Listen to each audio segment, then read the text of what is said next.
Well, March is National Nutrition Month, a time to focus on the kinds of foods that we're putting into our bodies, and experts say what you eat can impact both your physical and your mental health. And here to tell us more is Dr. Joshua Stein, a child and adolescent psychiatrist, as well as the clinical director at Prairie Care. Thanks so much for joining us. Thank you for having me today. I'm really happy to be here. I was super excited to talk about this because I'm the mother of a 7-year-old who's a very picky eater and addicted to sugar. So we need to talk about, we all know as adults, we feel better when we eat better, but that's true for our mental health too, right? And for kids. Absolutely. So as a father of 3, I absolutely understand what you're saying.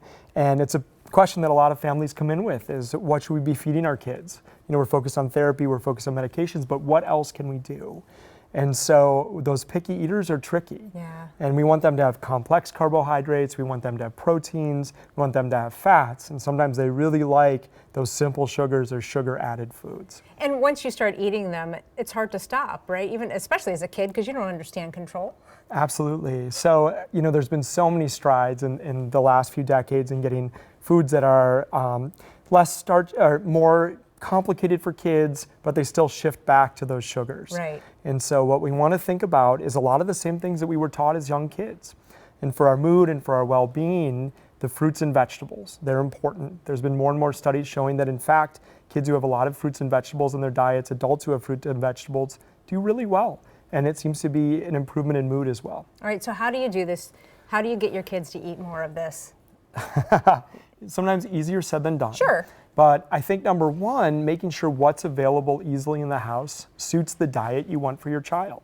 And I think that's a really big thing, because many times it's very easy to grab quick things off the aisles or the foods we know our kids are going to eat. But at times we really want to be kind of succinct and have those options for them. So when we look at peanut butters, there's a lot of peanut butters that have a lot of sugar added. True. What do we see when sugar's added? We see kind of a big mood lift and then that crash, and we can see some irritability and other things come. When you talk to coaches for sports teams, the last thing they want before the big game is parents to feed their kids a lot of donuts. Right. They want to see proteins, those complex carbohydrates.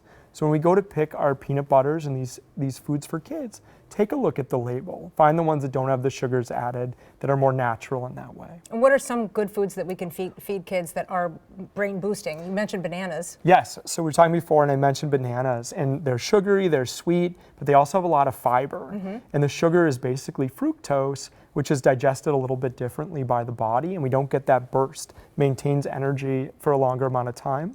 What we see is there's been a lot of snack companies that have realized this.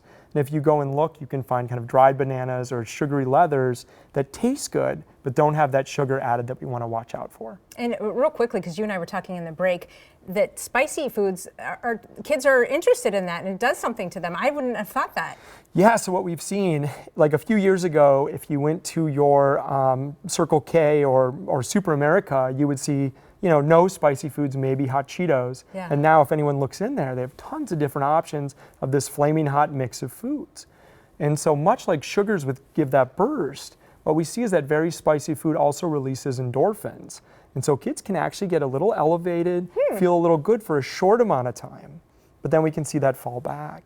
And so of late, there's been more and more studies looking at people who chronically eat spicy foods, especially in some Chinese college students. Yeah. And it's really fascinating because we see people who eat very spicy foods very often actually are more likely to have depressive symptoms than their peers who don't. So I'm not saying take the Takis off the table. Yeah. I'm not saying kids can never have a Twix bar, but just being aware of how often they're eating these foods, being aware that they might get that burst, but also that crash later. I could talk to you for 30 minutes, but they're telling me I have to wrap this up. So thank you so much for being here today. We appreciate it.